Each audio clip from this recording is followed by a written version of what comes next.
தொழில்நுட்ப வளர்ச்சிக்கு எல்லை இல்லை என்பது உண்மைதான். என்றாலும் இதன் தாக்கம் மக்களை நல்ல முறையில் சென்றடைவதால் அதில் தவறில்லை.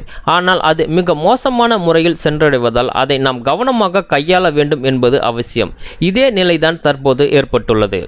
மிக சிறிய அளவிலான கேமராக்களை கொண்டு பெண்களை தவறான முறையில் ஆபாச படங்களை எடுத்து அதனை வைத்து அவர்களது வாழ்க்கையோடு சிலர் விளையாடி வருகின்றனர். இப்படிப்பட்ட ஸ்பை கேமராக்களிடம் நாம் நிச்சயம் மிகவும் உஷாராக இருத்தல் வேண்டும்.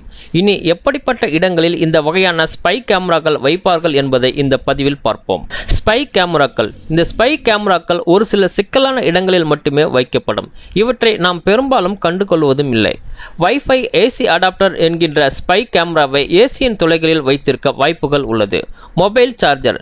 ஸ்பை கேமராவை மொபைல் சார்ஜர்களில் வைப்பார்கள். கடிகார வானொலி. ஸ்பை கேமராவை கடிகாரத்தில் நடுவில் வைத்து உங்களை வேவு பார்க்க இயலும்.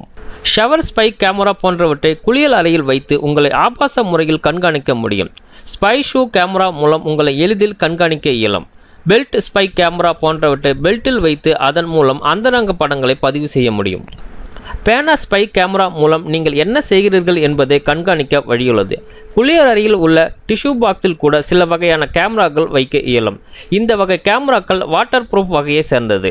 ஆதலால் தண்ணீர் பட்டாலும் இது சரியான முறையில் வேலை செய்யும். எனவே பெண்கள் எங்கு சென்றாலும் ஒருபடி ஜாக்கிரதையாகவே இருத்தல் வேண்டும். மேலும் இதுபோல தவறான வழியில் தொழில்நுட்பத்தை பயன்படுத்துவோருக்கு இதே நிலைதான் நாளை அவர்களது வீட்டில் நடக்கும் என்பதை புரிந்து கொண்டால் நல்லது.